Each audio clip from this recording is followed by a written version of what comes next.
Se o Martin Luther King tivesse escutado você falar essa frase, ele teria inserido no livro dele, que é... Então, eu preparei todo um roteiro. Nossa, que chique isso. Sim. Chama máximo.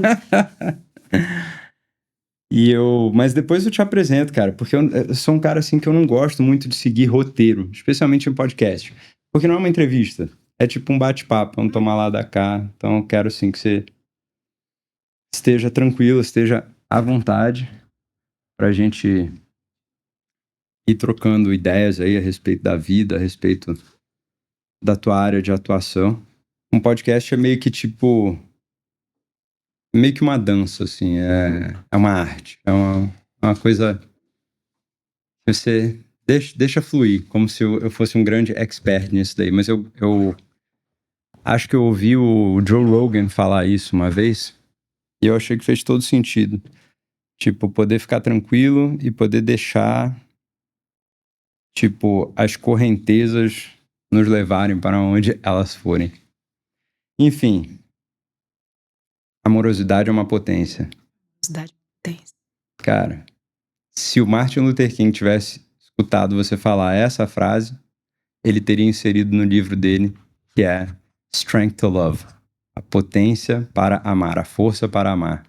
Cara, foi um dos livros mais impactantes que eu li recentemente. E olha que eu tenho tentado socar conteúdo pra dentro de mim. Mas esse é super merecedor de destaque. E ele, tipo, fala que o amor, ele tem que ser praticável, ele tem que ser posto em prática. Ele tem, tipo, tem uma música chamada Love is a Verb, do John Mayer. Amor é um verbo. Então, eu acho que esse é o espírito por trás do livro dele. E eu comecei a ler um recentemente sobre parentalidade, que é The Danish Way of Parenting, o jeito dinamarquês de exercer a parentalidade. E é um livro escrito muito antes do John Mayer, então, assim... E lá estava escrito, num dos primeiros capítulos, o amor é um verbo, ele precisa ser posto em prática. Então, assim, eu acredito demais nisso daí. E a gente tenta fazer um trabalho, assim, de materialização da amorosidade e da transformação no nosso podcast. Então, antes de você chegar, eu até preparei um texto que eu tentei decorar para te introduzir. Mas eu não sou muito bom de decorar, porque eu sou um cara mais, assim, que falo livremente do coração. Eu tô treinando essa arte. Mas eu vou preferir, se você me permitir, me valer da minha cola aqui e ler esse texto para você como uma introdução. E diz assim: há histórias que não começam onde a maioria começa. Gente que chega ao mundo pela porta lateral. Mas ainda assim, encontra o próprio lugar na casa da vida.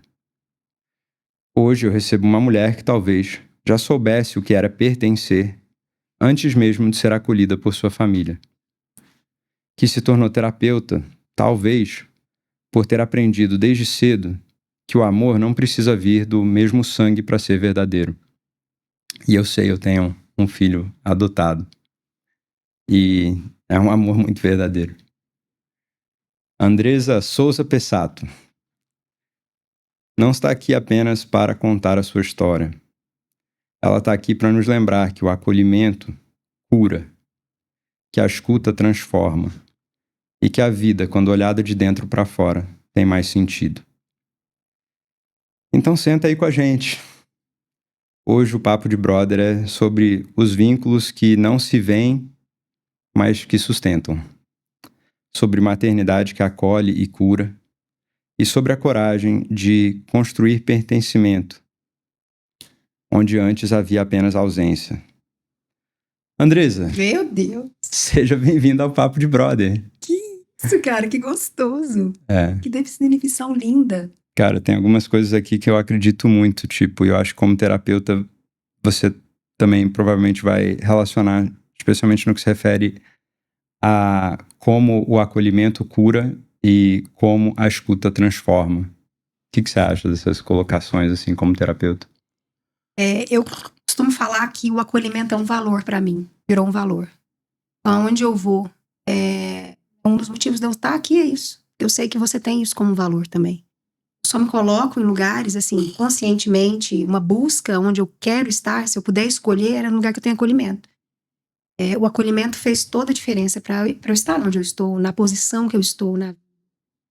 E a análise transacional foi uma virada de chave, que é a abordagem que eu trabalho, porque a amorosidade é uma potência, né? E eles trazem isso dentro da abordagem.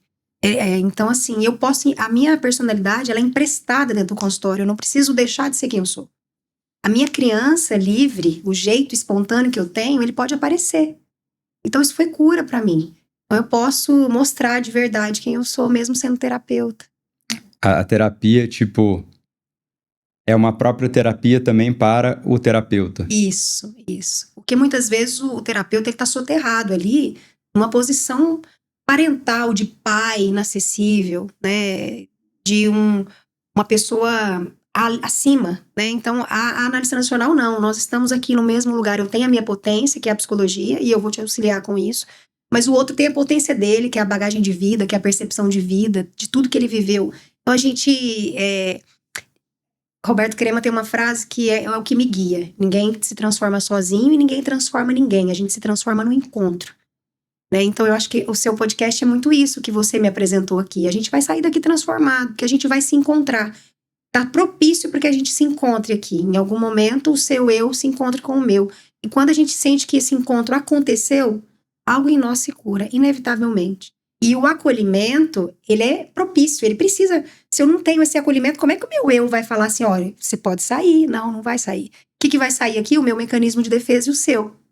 Sim. Nós vamos ficar aqui entre elos, nos conversando, e provavelmente a gente vai sair daqui transformado? Não, só frustrado. Só frustrado, né? Mesmo que seja leve. Mesmo que seja leve. Então, o acolhimento, ele é primordial para uma cura acontecer. Quando eu entendi isso, né, eu fui reprovada uma vez na terapia de psicanálise porque eu pus a mão no paciente. E eu quase desisti da psicologia, primeiro porque eu fui dito como problemática. A minha vida inteira, o que eu mais ouvi, você é muito problemática. Os problemáticos transformam o mundo. Exatamente. Então, falei, se uma problemática faz psicologia, não tá certo, né? Aí eu reprovei só reprova, né? Só reprovei como é que chama? Na psicotécnico. Que ela perguntou pra mim assim, como é que você se imagina daqui 10 anos? Eu comecei a chorar. Como que eu me imagino daqui 10 anos? Uma pessoa cheia de problema, com perspectivas de vida nula, né? Não tinha muita perspectiva de vida. Eu fui reprovada, então eu sou um improvável. Dentro da minha profissão, eu sou uma improvável. Tá, vamos entrar um pouco mais a fundo nessa tua história aí, antes da gente continuar para outros temas. Aonde que você fez psicologia? Em Bebedouro, na Unifafib, São Paulo. São Paulo. Uhum. E aonde que depois você acabou no Rio de Janeiro? Não. O meu esposo morou no Rio de Janeiro. Na verdade, eu morava numa cidade de 13 mil habitantes. Eu tinha que andar 100 quilômetros para ir e 100 para voltar, todos os dias. Eu ia de perua. Não tinha faculdade. E aí, eu fiz FIES. Então, assim, foi muito difícil para eu conseguir formar. Até porque a psicologia, como eu venho de uma cidade pequena, psicologia não é uma profissão rentável. Usina era uma profissão rentável. Então, ninguém acreditou muito. E eu tinha essa veia da psicologia, porque foi o que me ajudou.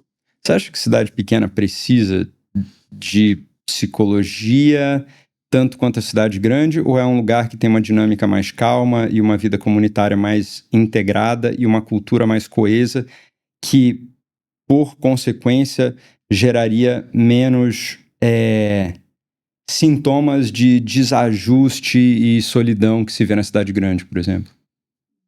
Tem os dois viés. Tem um ponto que você tem uma calmaria, mas né, você não tem tanta perspectiva, então você não tem que ficar lutando tanto para poder viver, você tem mais sobriedade, vamos dizer assim, em muitos aspectos essenciais da vida. Mas também tem pouca informação em alguns aspectos, mais ignorância. A alimentação é mais precária em alguns aspectos, né? Embora a gente tenha mais agricultura, a cultura lá é bebida, então não tem muito lazer, não tem muita perspectiva. Então tudo tem o seu contraponto. Entendi. Sentido. Mesmo a cultura sendo num lugar menor onde se conhece todo mundo, os vícios vícios. Na maioria das vezes é onde o vício se instala. Ou de bebida, ou não tem tanta perspectiva em termos de relacionamento, porque as pessoas ali têm um mundinho ali muito restrito. Um pouco se agrega emocionalmente falando. Eu acho que depende, entende? Da cultura que você... Se for uma colônia ali onde tem a mesma consciência, mas geralmente cidade pequena não. É porque terapia tem pouca expansão de consciência, pouca educação emocional nesse aspecto. Isso não é uma regra, tá? Mas eu tô falando de onde eu vim. É da minha perspectiva. Você sabe que você fala nesse negócio assim de a gente se encontrar aqui, para que a gente não saia frustrado. Quando a gente veio ali da sala pra cá, e eu pensei, eu tenho esse roteiro aqui e tal, mas eu também fico dividido, porque eu gosto de um bate-papo livre, tipo, vai indo. Por onde eu começo? E eu fiquei na dúvida. E eu acho que isso também deu uma emperrada no início, assim. Porque quando você fica diante de uma bifurcação, nasce aquela diplopia, né? Será que eu vou pelo natural, não roteirado, que eu acho que é mais a minha vibe, ou eu sigo um roteiro que tá bem estruturado, com questões pensadas e tal? E aí eu achei pertinente voltar a isso, tipo 360, porque eu não sei se eu cunhei uma expressão, porque a gente só observa as coisas, né? Na verdade, eu não sinto que nós, como seres humanos, geramos nada. Nós somos bons observadores e significadores. Quanto mais inteligência você trabalha para ter e tal, melhor e mais refinado pode ser a sua observação sobre os fenômenos e aí a sua codificação e como você coloca para fora. E aí eu observei assim que eu sou adepto assim da comunicação explicativa, na tentativa assim da gente se encontrar de novo. Na psicologia existe esse termo, comunicação explicativa? Não conheço. É quando você acredito que sim. faz o enquadramento e o reenquadramento e o framing, né? E a explicação. E talvez até a análise transacional do que eu vi de alguns conceitos também faça apenas um reframing de conceitos que a gente já vê espelhado de outras formas por meio de outros vocábulos. Então, por exemplo, tem a questão que do pai, do adulto, da criança, não é mais ou menos isso? Isso, até trouxe eles aqui, ó. Pois é. E aí, uma das perguntas da análise transacional que eu ia te fazer é se o pai, o adulto e a criança não como meros papéis, mas como vozes internalizadas, né, que a gente vai acumulando ao longo da nossa história e incorpora como personalidades dentro da gente. Isso.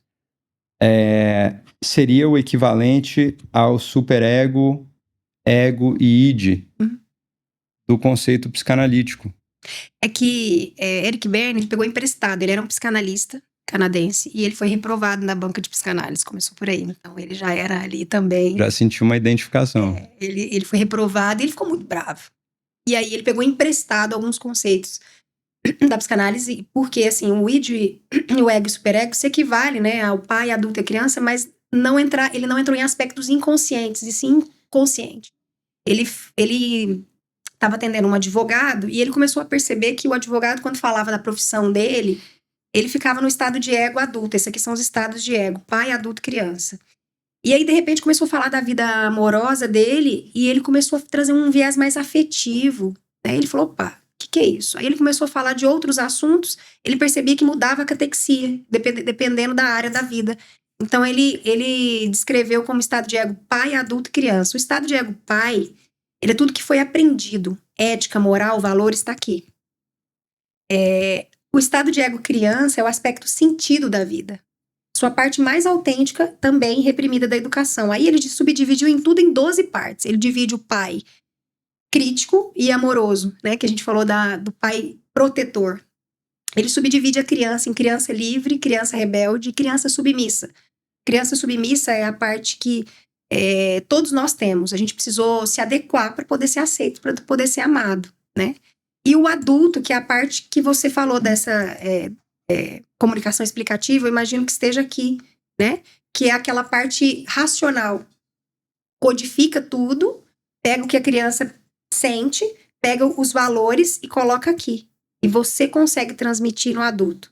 E aí nós estamos aqui fazendo o quê? Ó, eu tô com as minhas bolinhas aqui e você com as suas. E nós estamos transacionando. Estímulo e resposta, nós estamos trocando. Eu posso falar algo aqui que vai pegar direto na sua criança. E você pode responder pro meu pai crítico me confrontando. Então, grandes problemas de relacionamento nós temos por conta disso aqui. Dos estados de ego. Por isso que quando a gente tem consciência de que estado de ego que eu tô mandando para você, ou que você recebe, você tem grandes chances de ter comunicação assertiva. Relacionamento. Às vezes eu vou mandar uma mensagem do meu pai crítico para minha esposa na criança dela. E ela vai responder. A gente vai ficar ali, ó. Comunicação cerrada. A gente não sai dali. As brigas são isso. Quando eu cruzo, eu consigo ter uma comunicação assertiva. Eu devolvo pro teu adulto. Mesmo você mandando pra minha criança, eu devolvo pro teu adulto. Me fiz entender? Cara, não saquei. Achei assim, tipo... Não no sentido assim, Entender, se fazer entender é uma obrigação do comunicador. Cara, assim, mas não é uma obrigação. Não é obrigação a palavra, eu acho que eu me fiz entender mal. Não, eu tô te entendendo bem agora, mas não é uma obrigação de cara. Sim. Porque se fazer entender é um construído. É um construído, concordo. Tipo, pô, você começa a conversar com uma pessoa, aí você tem que ouvir, mas veja, aí que vem aquele negócio que a gente tá falando da capacidade de ouvir. Porque você precisa ouvir com a atenção suficiente para abrir mão das suas pré-concepções e pré-conceitos e pré-julgamentos e pré-estruturação de pensamento, porque normalmente o que a pessoa fala? Pô, você já tem experiência de vida. A pessoa abre a boca para falar, você já mete aquilo ali numa prateleira, numa categoria. E você já tá praticamente pronto com uma resposta miojo. Sim. Isso não é boa comunicação. Não. Isso é uma comunicação rasa e pobre. A boa comunicação é tipo assim, a possibilidade de ouvir uma ideia mega complexa, eventualmente, ter a coragem de falar, ainda não entendi. Tô me fazendo entender? Ainda não. O que eu entendo da devolutiva? Vou te dar uma devolutiva. Aí a gente começou falando, tal. Sim. Pra te dar uma oportunidade da gente continuar e o tempo que for necessário para construir até a gente chegar a uma conexão. Isso é um adulto integrado. Aqui, ó. Sim. Você tem razão. Aqui, lá vai eu com minhas bolinhas. Vai. Isso é um adulto integrado. Agora, se eu fico aqui só no meu estado de ego pai, conversando com você, eu tô querendo colocar as minhas verdades. Se eu coloco só o que eu sinto... Calma aí, vamos por parte, pra eu tentar entender dessa vez. Quem é o estado de ego pai? Tudo que eu aprendi, a ética, a moral, tudo que é das minhas figuras parentais. É o superego. É o superego, lida ali. A minha criança... Superego freudiano e junguiano. É. São os nossos deuses do passado, são os nossos ancestrais, é a nossa moralidade, é a nossa cultura. Isso. Se eu fico aqui só comunicando, eu não tenho um adulto integrado, porque aí eu não tô também nisso. Porque você é um chato, né? É um chato. Chato demais. Mas muitas vezes... Ou um sábio, né? Um tolo. Um ancião. O sábio é o adulto integrado. Não existe uma única verdade. É verdade. Se você ficar só num dos planos, não... Se eu fico aqui só no que eu aprendi como uma única verdade, eu sou um chato. E às vezes nós estamos aqui, ó. Vou colocar na prática, tá? Pra não ficar uma coisa tipo, pra que é isso? Tô aqui com a minha esposa, eu quero ditar as minhas regras, eu quero falar que o jeito que eu faço tá certo. Eu corrijo a minha esposa o tempo todo. Tô no estado de ego pai. Divórcio está vindo na sua direção. Ou um relacionamento de distância entre um e outro, Exato. Né? E o que eu vou convidar? Quando eu tô no estado de ego pai, o que eu convido? Ou que a outra pessoa responda pra mim na criança, tem razão. Ou que ela responda pra mim no pai crítico dela também. Então, dependendo de cada estímulo, de cada parte do meu ego que tem uma predominância em cada um de nós temos uma predominância. Na nossa comunicação, pode ser que você tenha mais estrutura do seu estado de ego pai, que você converse mais no estado de ego pai, ou mais na criança. A não ser que você seja um adulto integrado. Eu tô empolgado pra gente chegar no final dessa conversa e você me falar qual desses perfis você vê que mais desponta em mim. Aí a gente vai... Aí é um lugar mais reservado, né? Porque assim, para fazer essa análise, eu vou precisar saber das suas relações. Como é que são as suas relações? Se você me contar dos seus tipos de relacionamento, geralmente, onde é o desfecho das suas relações, eu vou saber se é o adulto que se relaciona. Porque o que acontece, Max? Por que eu trouxe isso aqui? A minha história de vida, eu era uma criança até então, parecia uma adulta, mas era uma criança adaptada. Muitos de nós estamos na nossa comunicação e na nossa vida com essa criança adaptada. Parece que eu sou uma adulta. Mas quem comunica e quem rege as minhas relações é a minha criança. As minhas necessidades não atendidas, a minha necessidade de simbiose com as pessoas. Então eu quero tudo que eu não vivi com a minha mãe, eu quero viver com esse amigo. Com quanto tempo você teve que virar adulta? Com que idade? Que eu tive que virar uma adulta, vamos falar assim, essa mini adulta que ela estava até 4 anos atrás, era essa aqui, ó. Eu era casada. E eu era uma mini adulta no meu estado de ego criança aqui, me relacionando. Parece uma adulta, mas você não me entende, colocando regras do meu pai crítico. Então, se a gente não se conhece, se a gente não olha para essa criança e integra ela dentro de nós, faz isso aqui, ó, a gente vira um só. Mas eu digo mais assim, em relação à tua própria história pessoal e relacionada à adoção, que você me contou naquela nossa primeira conversa, e eu agora não vou lembrar dos detalhes, então eu gostaria de circular de volta para lá. Sim. Que muitas vezes, assim, quando você é uma criança e passa por uma situação como essa, que eu não sei se a gente consegue categorizar para fora do quadro de trauma, seja grande trauma ou pequeno trauma, porque você pode estar numa situação muito pior, mas aí sim, o trauma já está instaurado, e ir para uma melhor. Mas ainda assim, mesmo essa transição é um corte de abandono também. Então, se você, por exemplo, vai, talvez até para análise transacional, que é a tua área, não tem o conceito de strokes ou toques, que é a necessidade da pessoa se sentir vista e validada, e que isso é melhor do que ser ignorada. Então, mesmo que você tenha feito essa transição de um lugar pior para um lugar melhor, você ainda assim está sofrendo de algum modo um abandono capitalizado sobre um trauma anterior. E isso pode ser que tenha consequências emocionais para uma criança, dentre os quais um amadurecimento precoce ou, enfim, um pseudo-amadurecimento precoce em uma área que já desde aquela largada já começa a te deixar em desequilíbrio. E o quão forte é um desequilíbrio da primeira infância num desdobrar de vida para dentro da vida adulta, e quanto tempo não demora para que isso, de alguma forma, se reequilibre. E quais as ferramentas que isso também requer, tipo autoparentalidade, né? Self-parenting. Sim. E o tempo necessário para o seu amadurecimento do seu córtex, para você ganhar um grau de independência suficiente na vida que te permita olhar de volta para o seu eu em vários estágios, inclusive criança, e aí a consciência de ir remapeando isso tudo até te deixar mais próximo de um ser humano integrado. Porque, tipo assim, cara, a minha experiência é que por conta das cagadas lá da minha primeira infância, eu fiquei, tipo, 36 anos batendo cabeça. E só tropeçando. E, tipo, numa vida de erro. Depois de erro. Depois de erro. Claro, tinha acerto no meio também. Sim. Mas, tipo, até...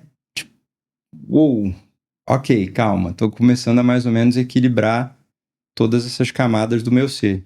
E como você tem uma história que é super interessante desde a infância em relação a ter vivido o que eu acredito que sejam situações mais, assim, no espectro do avançado do trauma, eu queria saber como isso afetou, assim, você nesse pseudo-amadurecimento de ainda criança, né? Até por conta dos próprios conceitos do Berman, né? Que limita o primeiro script até os primeiros 7 anos de vida. Isso, exato. Outra craque em análise transacional, hein? Assim, a gente tenta fazer um mínimo de dever de casa para poder ter um papo inteligente Sim. com os nossos convidados e a gente poder, assim, ter esse flow. Eu perdi a minha mãe, eu tinha 1 ano e meio. Então, ali, interrompeu, né, um momento muito importante de maturação psíquica, né? Então, o que acontece? As fomes psíquicas, elas precisam ser satisfeitas para essa criança ter estrutura, né, para integrar nesse adulto, que você chamou de adulto integrado, e é isso o nome mesmo. Se essa criança não tem todas as necessidades satisfeitas, nós não conseguimos fazer essa transição para esse adulto integrado. Então, você falou, até que idade que você ficou batendo cabeça? Até 26 anos, você falou? Uns 36 anos. Então, 18 até esse estado de ego aqui, ó. Só a criança ali na frente, né? Só a criança. À medida que você integra, entende as necessidades básicas dessa criança, integra e assume, só que você precisa de um outro adulto potente, um adulto com amorosidade, um adulto psíquico, né? Para te ajudar a fazer isso, que é o papel do terapeuta. Olha para essa criança, quais foram as necessidades dessa criança, responsabiliza sobre elas. Por quê? Eu era na vida, o que eu fazia, Max? Eu só agradava. Por quê? Porque quando você é abandonado, o maior medo é de ser devolvido, de ninguém te querer. Então eu fiquei num abrigo durante 2 anos, 1 ano e meio ali, indo para casas dos outros e sendo devolvida.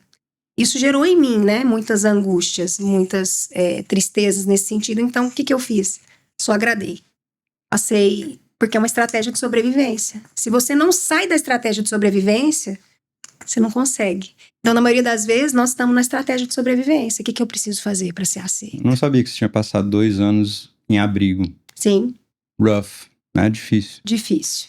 Porque a agradar é algo hoje que foi sendo desmantelado, mas ainda é uma tendência, uma inclinação do meu script de vida. Você falou do script de vida. Qual que foi a decisão da minha criança?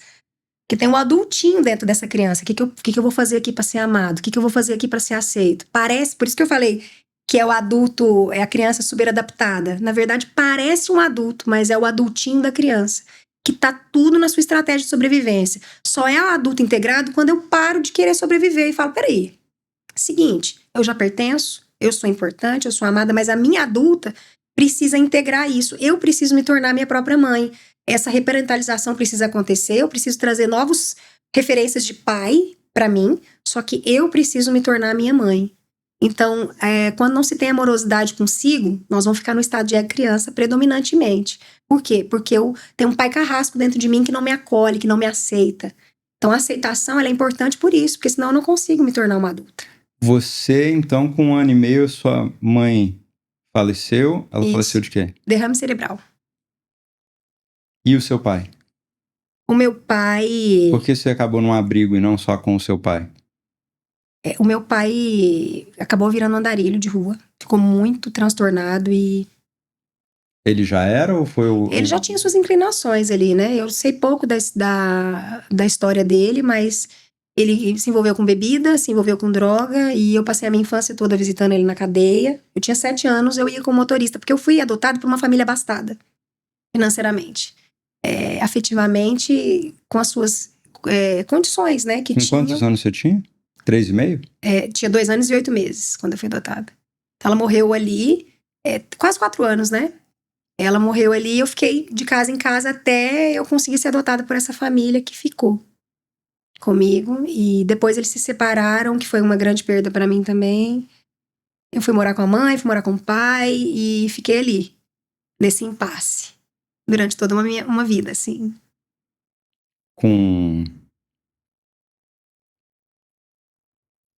Assim, processo de adoção hoje talvez seja diferente do que era naquela época. Hoje você é colocado numa família adotiva e vai. Você flutuou por entre algumas casas. Eu não cheguei a ser adotada. Eu ia pra casa para que esse processo de adoção acontecesse, mas não acontecia. A única família que me período adotou... de adaptação, Isso. você diz? E as Porque famílias por não conta se do meu adaptavam. pai. Por conta do meu pai. O meu pai, ele queria a gente de volta. Então ele pegava, ele dava show, ele deixava a gente lá, mas não pegava, sabe? E aí até que um momento em que um pai firme virou e falou assim, não, é o seguinte, se você quiser que a gente adote ela, você vai ter que adotar de papel passado. E a gente não te quer aqui. Ela vai ser nossa filha. E aí foi o único que teve pulso. E aí essa adoção aconteceu. E como que é o seu sentimento de pertencimento em relação à sua família adotiva? Hoje, integrada, pertencente, mesmo sendo tão diferentes. Eles são muito diferentes. Eles são quietos, calados, reservados. E eu falante, toda espivitada. Então eu sempre me senti muito inadequada, não pertencente. E que foi o que fez diferença pra mim é eu entender o jeito dessa criança. Validar o jeito da minha criança. E o jeito, talvez, até da dinâmica familiar, né? Porque muitas vezes a gente coloca uma coisa na conta da adoção que não deveria estar na conta da adoção. Verdade. É tipo, é o pseudo de novo. Porque quais de nós, ou quantos de nós, são postos, nascidos, né? Postos por Deus, em famílias com uma absoluta parametricidade de identidade e cultural e pensamento e flow e tal. Não sei. Eu penso que pessoas que entram em estruturas familiares assim ganharam na loteria sem saber. É uma bênção. Porque eu mesmo, eu não sou não fui adotado. Sou uma criança que nasceu dentro da minha família de sangue, pai, mãe e tal. Mas a incompatibilidade é quase total. Eu não tenho uma profunda... E aqui eu não tô, tipo, shitting on my parents. Não tô cagando neles. Porque eles vivem muito bem a vida deles, de acordo com os valores deles. E tá tudo certo. Mas talvez eles não tiveram a mesma visão em relação a mim, criança. E tentaram me moldar para dentro de... Em vez de me ver pela minha individualidade. E aí, tipo... Colocar lenha no fogo certo. Sim. Para ver crescer as minhas características e atributos que, se você olhar para a criança, você hoje é mãe, eu sou pai de 3, eu olho para as minhas crianças, eu vejo quais são as características e atributos de cada um deles. E eu acho que seria tipo uma sacanagem eu pegar e tentar moldar eles para serem seres distintos do que eles já estão mostrando que são.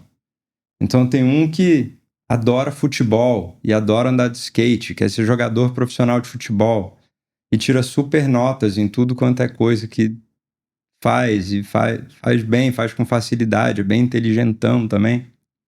Esse é meu adotado. Eu tenho outro que é super inteligente também. Adora desenhar. Não gosta muito de jogar bola, não se interessa tanto por bola. Gosta de andar de bicicleta, gosta das artes, gosta de rock and roll e música. Aí, assim, não preciso nem falar do terceiro. O terceiro é um pimpolho da mesma idade da sua, da Betina. Que já tem outros traços e características que estão começando a despontar. Gosta de uma briga um pouco mais assim, tipo... talvez tenha que ir pro judô, sabe? Gosta de acelerar e tal, talvez tenha que ir pro kart, cada um. Agora você imagina se eu pego e falo assim, não, o que eu gosto de fazer como pai é isso. Então eu vou pegar esses 3 e eu vou socar num caminho que dá atrito, isso não tem nada a ver com a adoção. E aí André me fala uma coisa, uma vez, muito poderosa e ficou comigo. Tem vezes assim que você escuta umas coisas que eles são mais do que insights. Eles, tipo, modificam a sua identidade no core. Ela falou assim, cara, você tem que ser bom apesar das incompatibilidades. A gente pensa assim, né, que talvez o legal seja adotar um caminho mais fácil. Tipo, eu vou queimar as pontes com quem eu não sinto afinidade e compatibilidade e vou fortalecer as pontes com quem eu sinto. Mas isso é um puta jeito conveniente pra caralho de viver a vida. Sim. E que não tá trabalhando o seu aprimoramento pessoal. Porque você tem que ser um Buda no meio da cidade grande. Você precisa ser bom apesar de. Então eu não quero colocar um monte de coisa assim na conta da adoção que não necessariamente é. E aí aproveitar para te perguntar como que você acha que esse teu processo inicial de infância, de roteiros de infância, até influenciaram na decisão de você fazer psicologia e se transformar e numa profissional vocacionada como você é na tua área de atuação. Com certeza a nossa profissão, e aí eu falo, né, não como uma regra, mas quase 100% das nossas profissões, elas são um reparo. É uma forma de um reparo. Ou do nosso sistema, ou da nossa história, né? E eu tinha ali, eu fui a única que fiz terapia. Minha mãe, por eu ser adotada, olhou e falou: essa precisa de terapia. Os meus irmãos não fizeram terapia. Né? Então, que privilégio que eu tive de ter tido esse estigma, esse paradigma ali, né? E fui cuidada. E eu não esqueço dela perguntar como você se sente. Cara, ninguém perguntou. A sua mãe ou a sua Não, terapeuta? a terapeuta. Como você se sente? Era engole o choro, você é carente demais, você é muito chorona. E aquilo ali ficou. O que essa mulher faz? Ela acolhe pessoas. Ela escuta as pessoas, ela percebe as pessoas. E aí ali, muito pequenininha, eu fui internalizando aquilo. Eu quero ser isso. Virou uma referência pra mim. Porque, na verdade, não foi nem a psicologia, foi o acolhimento. Olha, mais uma vez, eu entrando no acolhimento ali. Eu precisava do acolhimento. E quem fazia isso? Um papel. Entrou no meu estado de ego pai, que o terapeuta é que acolhe. Pra mim, não era o pai que acolhia, era o terapeuta. E eu fui internalizando, eu vou ser essa terapeuta quando eu crescer. E automaticamente eu precisava de reparo ainda, muita sem estrutura, com muitas dores emocionais. Eu venho de um sistema de loucura. Né? Então não foi à toa que eu fui fazer psicologia. Então a nossa profissão ela é um reparo sistêmico e emocional. Só emocional geralmente não tem tanta força, geralmente tem. Né? Ali, vamos supor, o advogado tem injustiças na família, muito grandes. O médico teve muitas doenças, e aí ele vai também, junto com a sua história, escolhendo. Então, dentro do meu sistema, tinha um desajuste emocional, e dentro da minha história. E aí me ajudou comportamentalmente ali, me acolhendo. Eu falei, pô, é isso. Então, assim, eu tive o privilégio de saber muito cedo. É uma das poucas coisas, porque eu sabia pouco de mim, né? Eu fui essa criança que foi moldada pelo que eles acreditavam. Eu não fui vista individualmente. E para resgatar essa criança? Porque a criança, o estado de criança, tá a parte mais autêntica da criança. Como você falou, de cada filho ali, você sabe o que é autêntico deles. Eu não sabia. Quando eu conheci a análise transacional e ela resgata capacidades, e uma dessas capacidades é a consciência, a espontaneidade, eu falei, o que é ser espontânea? Porque se tem uma coisa que uma criança abandonada não sabe, é o que é espontaneidade. Que ela se adapta para ser aceita e para atender as expectativas, para não ser abandonada e para ter uma família, para ser pertencente.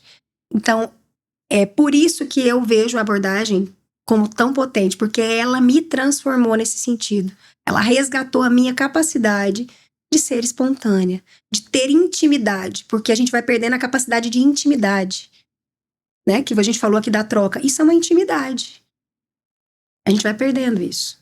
Dá só um segundo. Tá dando retorno, tá chato. Tá muito alto o volume. Tá. Eu falo alto. Não é isso. Aqui. Assim, eu particularmente, para eu ter uma conversa, eu preciso ter silêncio absoluto. Entendi. Preciso ter foco total. Eu não consigo com ruído, mínimo que seja, fica assim um treco. E talvez tenha, tipo, alguma coisa neuroatípica em mim. Assim, não é descartável, mas eu sempre falo, eu gosto de pensar em mim como uma pessoa perfeitamente neurotípica que teve uma história de vida com os seus traumas, e eu acho que os traumas podem gerar uma pessoa neurotípica a apresentar sintomas de atipicidade comportamental. E a gente vê isso hoje em abundância, especialmente pelo uso de tecnologia, especialmente entre os jovens. Tipo, celular e fracionamento de atenção.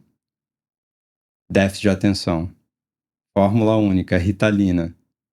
nem percebem que tem 7 tipos de déficit de atenção distintos, com tratamentos distintos para cada um. E por aí vai. Então, assim, se você tá com problema demais passando na sua mente, você não consegue focar. E aí, se você não consegue focar, você não consegue fazer contato visual prolongado. Sintoma parecido com autismo. Se na real não é. É tipo uma falta de a percepção de que menos é mais. Então, assim... Vínculo. É? Vínculo seguro. Isso se resvala lá no vínculo seguro, né? Cara, excesso de opção e excesso de estímulo e excesso de tudo só gera ansiedade. Tem que ter um pouco menos. Menos, assim, tipo... menos acelerado. As coisas têm que ser menos aceleradas. Senão a gente não sai do script. A estratégia de sobrevivência, né? Tá lá. Porra, a gente só vive no script, cara. Eu fiz um podcast aqui com um amigo meu, Murilo, e a gente recomeçou o podcast. Porque quando eu comecei a falar com ele, ele entrou no personagem. Tipo, entrou direto no script. E isso é falha minha também. Falei, pô, velho, não é isso, cara. A gente tem que estar aqui batendo um papo amoroso. Tipo, igual a gente tava batendo ali fora, no informal. Essa energia tem que vir sinergicamente pra cá. Poxa, mas você escreveu 16 perguntas, 15 perguntas fodas. Realmente, eu podia ler aqui as perguntas. Elas são boas perguntas. Daria palco pra você falar um monte a respeito de vários temas. Mas será que a gente não estaria sacrificando a sinergia do que a gente está fazendo? Um momento onde a gente possa... Get the fuck away from... Caralho, não, que horas são? Puta, eu odeio hora, velho. Eu odeio hora. Porque hora é tipo uma construção social. Tipo, o que é tempo? Você já parou pra pensar? No que é o tempo? O que é o tempo? A gente tá em movimento e transformação. É só isso que existe. Ah, mas e quando a gente morrer? Cara, vai ser movimento e transformação. Ah, mas pra onde? Meu, não precisa ter essa ansiedade. Porque a oração de São Francisco não tá no seu controle. Sim. Relaxa. Tá tudo certo. Você chegou aqui fora do seu controle, você vai fora do seu controle. Enjoy the fucking journey. Aproveita a jornada. Saca? É um desafio abrir mão do controle, dos desafios, do mecanismo de defesa, né? É isso que você propõe. Que nós possamos se encontrar e se encontrar aqui. Às vezes, para muitas pessoas é muito difícil isso, por conta desse resgate, dessa espontaneidade. A pessoa às vezes até não consegue. Ela quer, mas não consegue. Não consegue. Então, provavelmente, se conectar para você, né, é algo aí que não é com todas as pessoas que você consegue viver. Eu tento com todas. Sim. Porque eu não consigo viver desconectado. Eu não consigo viver por uma lente marxiana de que as pessoas têm apenas valor utilitário. Tipo, por isso que eu acho que eu sou bastante, assim, introspectivo e extrovertido ao mesmo tempo, mas eu não sou social. Eu vi tem um filósofo muito foda. Eu conheci pouco dele, ainda tô para ler um livro a respeito dos insights dele. O nome dele é Naval Ravikant. E ele tava falando que essas categorias, elas são ruins para a integralização da pessoa. Porque, porra, quem é 100% introspectivo? E porque você é introspectivo, você não é extrovertido? Tipo, isso não funciona. Depende do contexto, depende de como você está se sentindo, depende com quem você está. E a extroversão, aí você pode me corrigir, porque você é da área da psicologia propriamente dita, e eu sou apenas um autodidata não formado em psicologia, mas que eu adoro o tema. A extroversão é a característica de personalidade de alguém que quer promover mudança no mundo. E isso não tem nada a ver com ser ou não social. Então, tipo, eu sou um cara que eu não consigo me dar bem em contextos sociais. Ah, vamos para uma festa, você vai fazer networking. Uhum. Vamos para uma igreja onde você vai fazer um louvor e ali num ambiente mega grande com um monte de gente olhando para um palco, mas que na verdade você não conhece a família que está ao seu lado. A não ser que você esteja ali no seu próprio grupo já, assim, na sua mini clã dentro dessa mega clã. Tipo, Deus é a conexão transcendental que você realiza por meio da conexão com outro ser humano. Eu falei isso para um amigo nosso, em comum, inclusive, que me convidou primeiro para um evento de empresários cristãos da igreja dele, e eu fui e eu adorei, porque eu pude sentar numa mesa durante algumas horas e conversar com uma pessoa que estava ali e criar vínculo. Uhum. Ao passo que quando eu fui lá no domingo subsequente para a igreja em si, para participar do louvor, aquilo foi umas horas perdidas na minha vida. Foi desperdiçado. Porque eu não tive a oportunidade de criar vínculo. Mínimo que seja, só que transformativo. E para mim, assim, eu sinto Deus quando eu consigo ter um vínculo de conexão transformativa. De uma forma integrada. E sei lá por que a gente pegou esse desvio cênico aqui, mas tá gostoso. E você sente que na sua infância você viveu essa conexão, esse vínculo? Não. Né? Não. Eu sinto que na minha infância eu vivi o social. Potencializado vezes 100. Toda falta, ela se torna um valor para nós.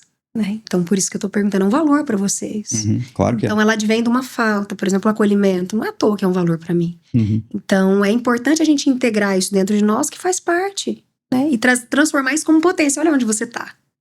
Fazendo vínculos com as pessoas, trazendo pessoas aqui, porque isso aqui é um movimento de cura. Eu entendo que isso aqui é um movimento de cura. Começa por nós aqui, que estamos aqui, né, nos encontrando, mas para as outras pessoas também que estão assistindo. Uhum. Que elas têm condições de chegar em lugares profundos dentro delas também. Claro. Eu não quero que alguém assista a gente e só aprenda sobre bolinhas coloridas. Isso. E, sei lá, função paterna, materna, Exato. interna, tipo... Não é isso. Que aí é um papel, né? A bolinha colorida do papel da psicóloga e não da Andresa como um todo, né? Eu sou mais do que uma psicóloga, eu sou uma pessoa que tem uma história, né? Que nós estamos aqui nesse lugar. É diferente e único, né? Tem uma frase que diz, que eu já repeti em vários podcasts, mas é aquela muito minha hoje em dia, que é, na maioria das vezes, seus piores dias serão seus melhores dias. Se você consegue transformar em empatia. Agora, eu acho que tem gente que demora tanto que morre sem conseguir.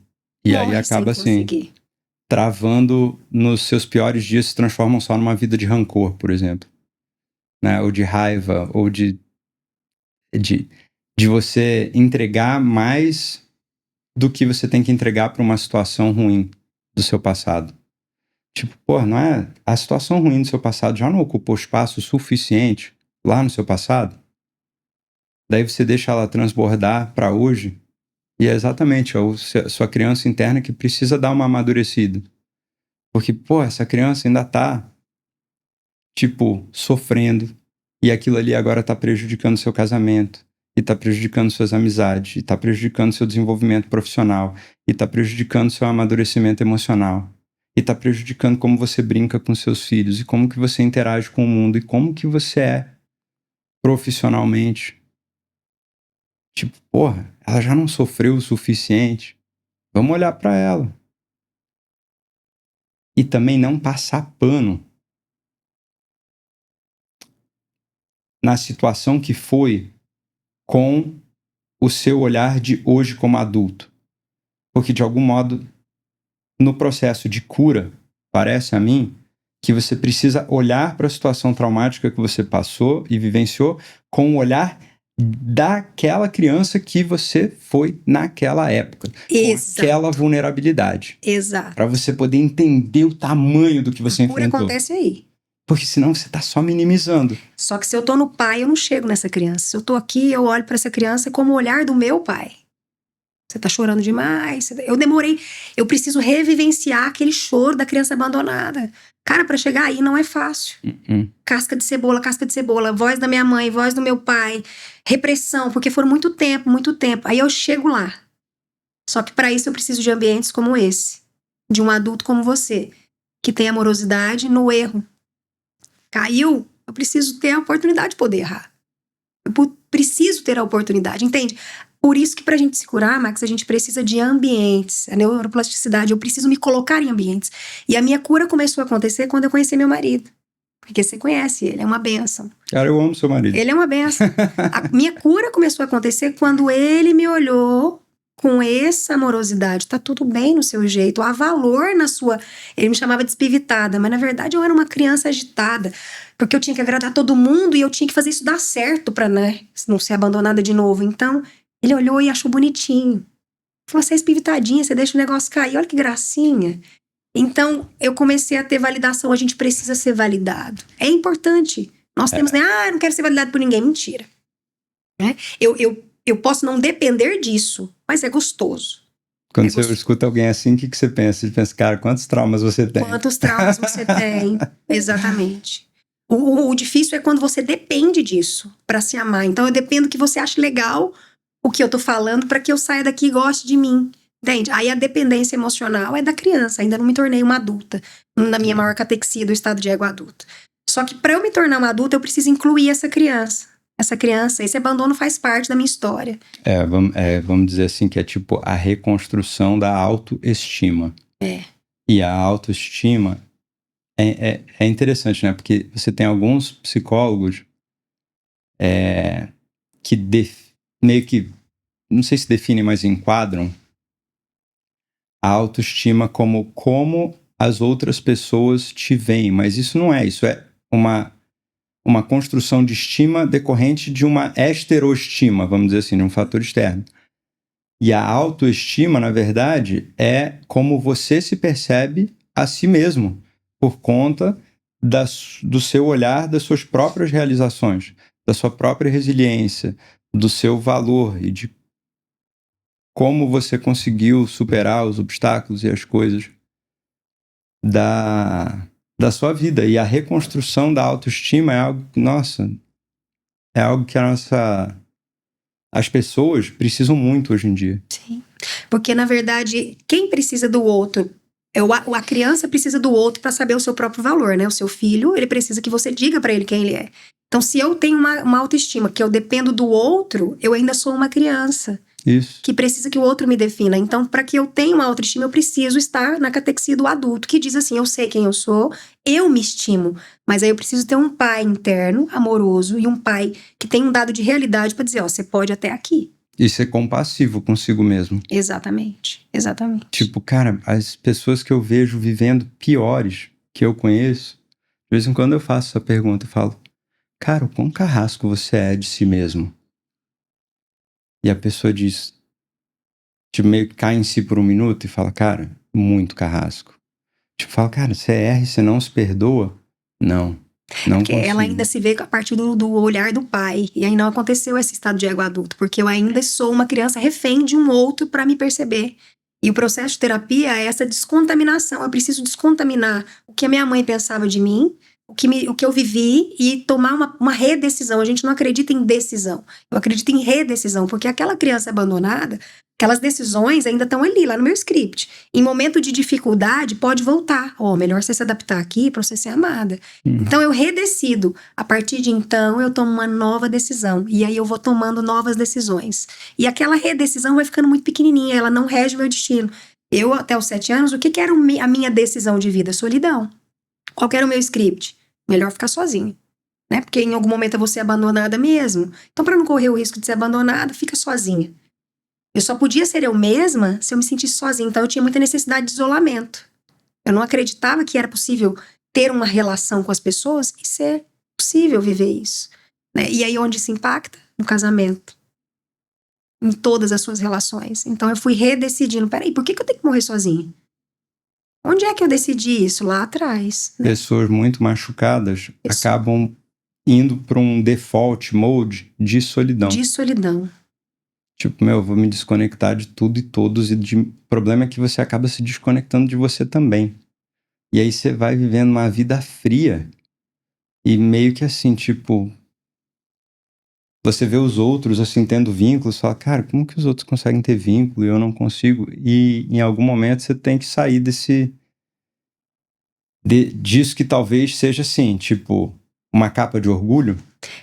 E de amor interrompido, né? Porque em algum momento esse amor foi interrompido. Então é um brotinho que tá lá, querendo aquela energia libidinal. Mamãe, em algum momento você volta pra dentro. Eu sinto ela dentro de mim. Uma das coisas que fez sentido pra mim, quando eu descobri, e começou a colocar algumas coisas da minha história, que é total isso também, foi o fato de eu ter descoberto que a minha mãe parou de me amamentar com 4 meses. Tipo, porra, cadê? Cadê meu peito? Cadê meu calor? Cadê meu acolhimento? Cadê meu aconchego? Cadê meu pertencimento? Porra, mãe. Cadê Me meu abandonou mundo? com 4 meses? É o amor Ah, não, mas eu interrompido. não te abandonei. Cara, abandonou? Você tirou um neném do peito com 4 meses, você Você se abandonou. fechou ali em algum lugar. E tipo, pô, eu vejo isso repercutindo em várias coisas, assim, em como eu me relaciono com a Andréia. Sim. Em que grau de carência que eu tenho, de chegar ali, de querer um aconchego, de querer mais carinho, de ser uma pessoa mais do toque físico. Apesar de eu achar também que, da mesma forma, essa questão das linguagens de amor não são categorias estanques, porque ao mesmo tempo eu tenho grande satisfação em tempo de qualidade. Que é isso aqui também, né? Sim. Tipo, esse podcast não deixa de ser um potinho que a gente enche com tempo de qualidade. Exato. Que é uma linguagem do amor. E... Você tem autonomia, você ganha autonomia quando você percebe essa criança atuando. Então eu tô lá naquele lugar de carência, só que eu não dependo disso mais para que eu me sinta bem comigo mesmo. Então se a Andréia não me dá, eu me valido, eu me acolho. Porque o problema é quando aquela criança está atuante, eu estou no estado de ego predominante, quando eu ainda quero que ela me dê. Quando eu ainda cobro, pô, mas você não me dá atenção. Ou seja, eu responsabilizo ela para ser uma figura materna, quando eu preciso me tornar o meu próprio pai, a minha própria mãe. Isso. Quando eu me torno a minha própria mãe, eu consigo falar para ela assim, me dá um carinho. Eu consigo pedir, porque aquela criança que teve aquele amor interrompido, ela passa a não pedir mais. Por quê? Porque ela pediu colo, um dia a mãe não deu, ela para de pedir.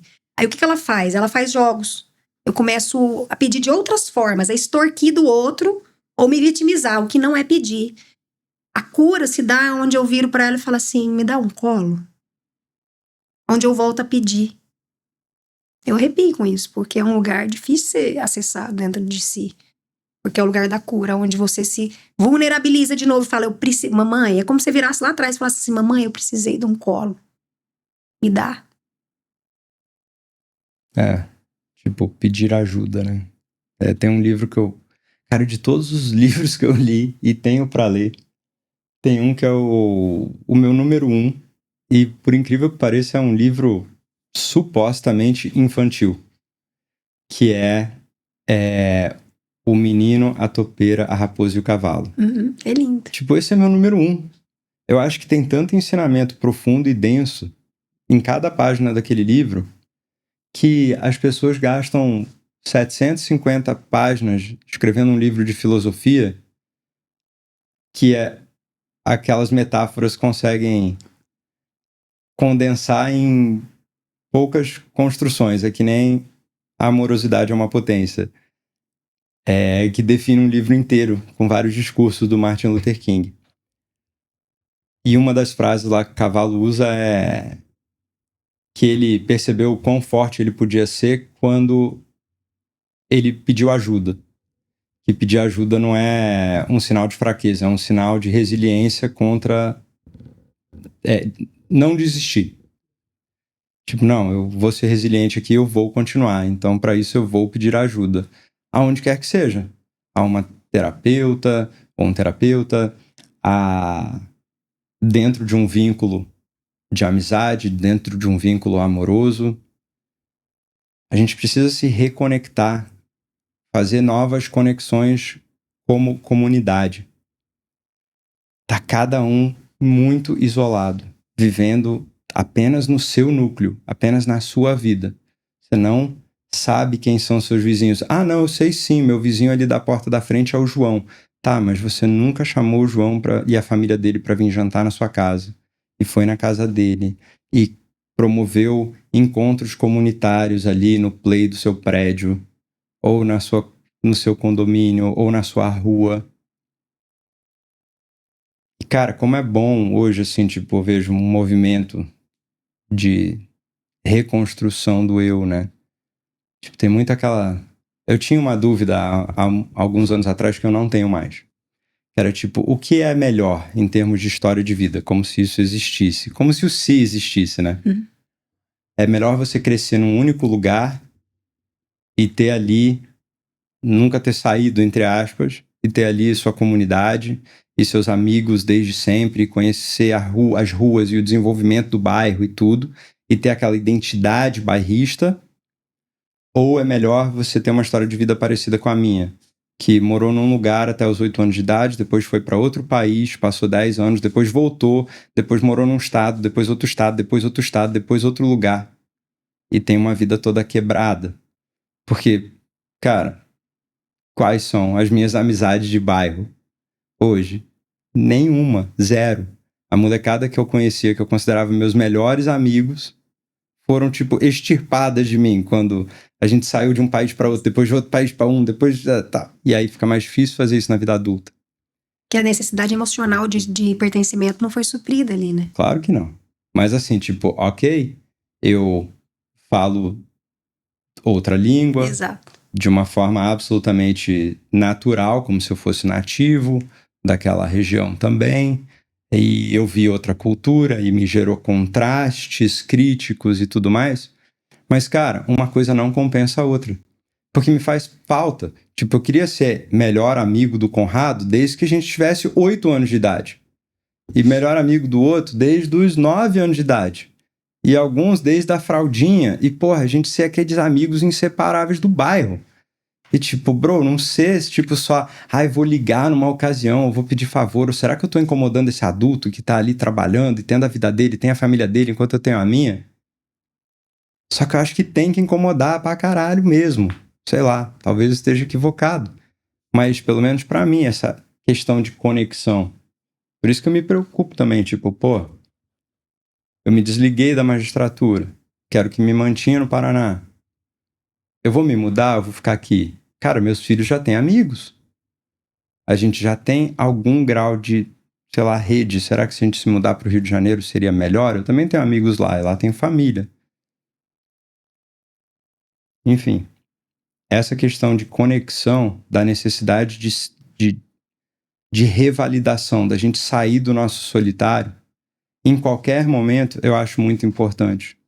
Porque, pô, tem momento mais importante do que o presente? Sabe que é interessante você pegar uma necessidade da sua criança, como você contou aqui, de conexão e o adulto fazer isso. E quando é a criança que faz isso, ela fica ali tentando uma simbiose, ela vai fazer amizades desproporcionais, você vai gerar problema pra tua vida. O que você faz? Você pega isso e traz pra vida profissional. Você tá aqui trabalhando, né? Não deixa, isso aqui é um trabalho. Então o adulto tá cuidando da necessidade da criança e não a criança. Tá, entende que é que é um adulto integrado? Ele pega a necessidade da criança e traz pra vida adulta dele. E quem toma frente tem que ser o adulto e não a criança. Isso aqui não pode ser um lugar também, né? A não ser que seja um hobby teu, né? A não ser que seja um hobby, mas na vida adulta a gente traz pra nossa vida e não a gente volta lá. Uhum. Então eu não posso ficar ali, que era na maioria das minhas vezes, eu fazia o quê? Eu queria amizade pra ser mãe e eu uma criança e eu tinha muitos problemas. Então se você tem muito problema relacional, possivelmente você está indo pro mundo da criança e não a criança indo pro teu mundo. Os relacionamentos contam que estado de ego que você tá. O fruto do teu trabalho conta. O seu trabalho tem fruto ou não? Porque senão não deixa de ser só uma nutrição emocional. Me fiz entender? Uhum. Agora fez. Agora fez. É que assim, eu trago as bolinhas porque realmente é uma teoria diferente mesmo, né? Até pra eu me fazer entender, é uma teoria... Sabe onde eu vejo a bolinha vermelha? Em muitos seres humanos, mesmo da terceira idade, na reatividade. Isso é a estado de criança. Cara, quando eu comecei a trabalhar a minha maturidade emocional, e isso foi um trabalho que eu iniciei recentemente, eu vi o quão reativo não só eu era, mas como todos nós somos. Somos crianças adaptadas. A gente não se dá um buffer. O buffer é tipo um espaço de amortecimento, um amortecedor entre ouvir algo que a princípio parece contrastante com o que a gente pensa, para tipo falar, não, beleza, eu vou ouvir, eu vou me dar um tempo para pensar a respeito do que a pessoa está falando, antes de eu abrir minha boca em resposta.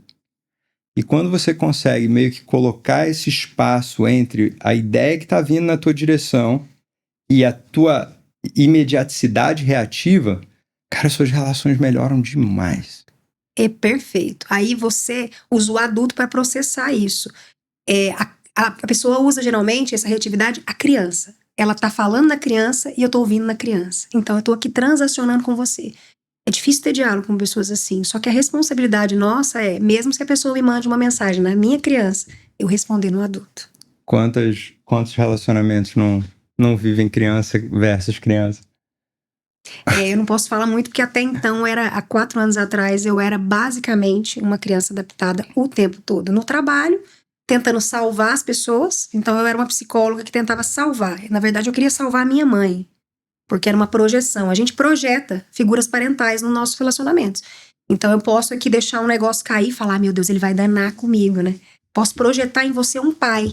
Né? Pode. Eu posso projetar uma mãe. Então se eu fosse uma péssima pessoa, poderia ter tido essa reação. Poderia, só que como uma adulta integrada agora, eu ia me acolher. Uma pessoa, tadinho, não, eu quero dizer assim, uma pessoa distante do meu coração, que o coração não tivesse na frente. Sim, se não fosse um adulto também que tivesse ali um entendimento racional de entender que as coisas podem acontecer, né? Então, assim, e mesmo que você fizesse isso, hoje eu teria a capacidade de olhar aquilo e não levar para o meu estado de criança e dizer assim, isso é sobre ele, é sobre um pai interno, um carrasco. A gente chama isso de madrasta e mãe boa demais. Tem pessoas que são mãe boas demais, deixa o filho fazer tudo, deixa o filho, né? Ou a madrasta. Eu preciso encontrar um caminho de um pai saudável, a mãe suficientemente boa. Agora, como é difícil se relacionar com alguém que não esteja completamente integrado? Porque eu fico imaginando, né, nessa questão que você falou. Mas e se eu tivesse reagido de uma forma ruim? Eu acho que automaticamente, se eu projetar, quando isso acontece, você estaria bloqueando uma parte do seu eu total que poderia se apresentar na sua vulnerabilidade total aqui na nossa troca, porque eu já teria delimitado determinadas coisas como um no-go zone. Isso. Tipo, aqui eu não vou te validar. Então, se você não vai me validar assim, então você não vai me validar como um todo. Porque se você não valida uma parte, você não valida nada, assim, de algum modo. Você não me conhece na realidade. É por isso que eu penso assim, tipo, que relacionamentos, por exemplo, onde um parceiro pratica traição amorosa, erótica, em relação com outras pessoas e não conta para o seu parceiro, ela está praticando uma sacanagem que vai muito além da sacanagem. Porque ela está suprimindo do outro a possibilidade de estar vivendo alguma coisa verdadeira e integral. Porque você tem que conhecer o verdadeiro e o integral e aceitar. Então, você está promovendo um relacionamento, uma vida de mentira não necessariamente para você, porque você está integral, você sabe o que você está fazendo, sei lá, cada um com sua moralidade. Mas para outra pessoa. Tipo, você acabou com a vida da outra pessoa, nesse sentido. Porque se transformou a vida de uma outra pessoa que pode perdurar a vida inteira, de vez em quando, ou muitos e muitas décadas, e muitos anos. Sei lá, em uma mentira? Talvez não também, porque, sei lá, você tá ali, você tá vivendo, mas pelo menos aquele vínculo. Então, eu acho que a aceitação é uma coisa muito importante. Eu não sei por que eu fiz essa correlação, mas me parece que também é algo, eu teria que pensar melhor a respeito disso. Ou Falando de aspecto de amorosidade, para que essa intimidade aconteça, precisa ter ali uma aceitação da pessoa como um todo. E isso vem as limitações dela, né? Todo mundo tem as suas limitações, e para que essa relação flua, eu preciso entender e abrir para isso. Não é uma permissividade, sim uma abertura para que o outro consiga vir como um todo para mim.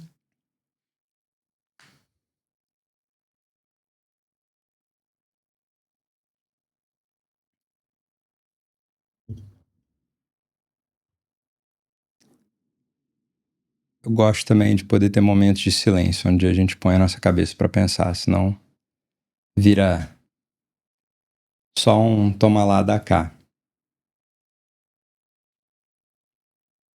Eu tô tentando lembrar de uma situação, porque eu tenho essa memória emocional, mas não necessariamente racionalizada.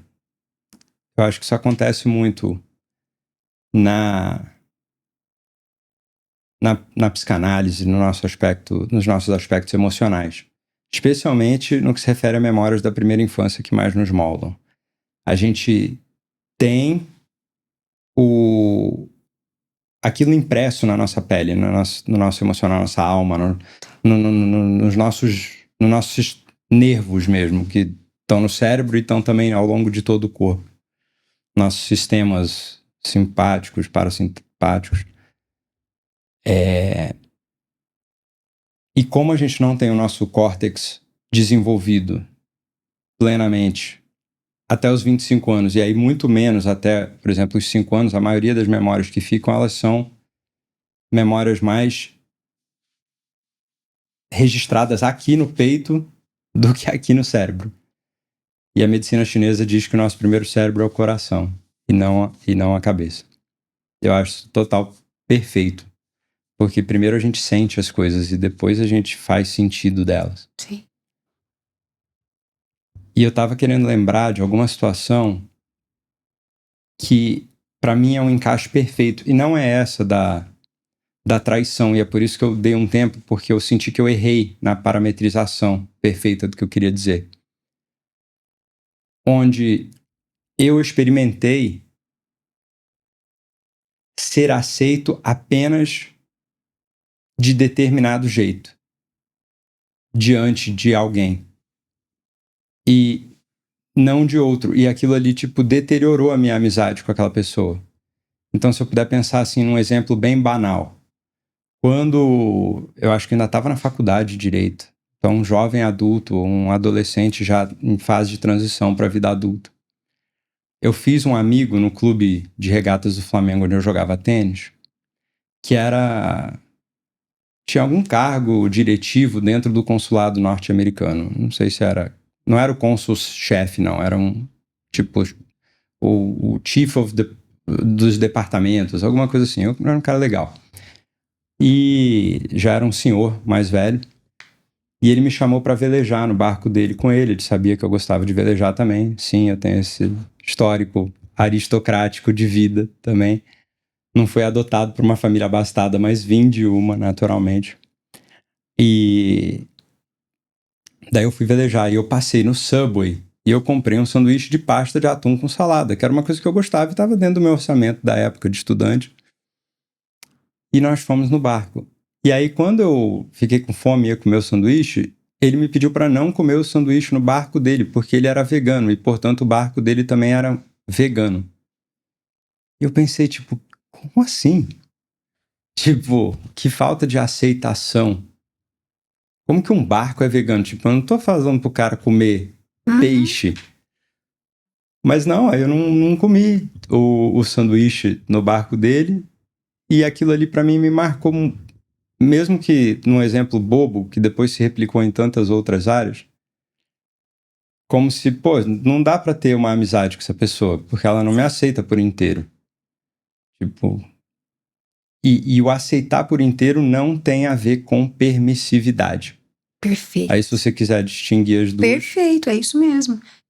Não é uma permissividade. Esse exemplo seu foi perfeito, é isso mesmo. Isso é um estado de ego adulto integrado. Eu não fico no pai colocando as minhas regras de moral para você.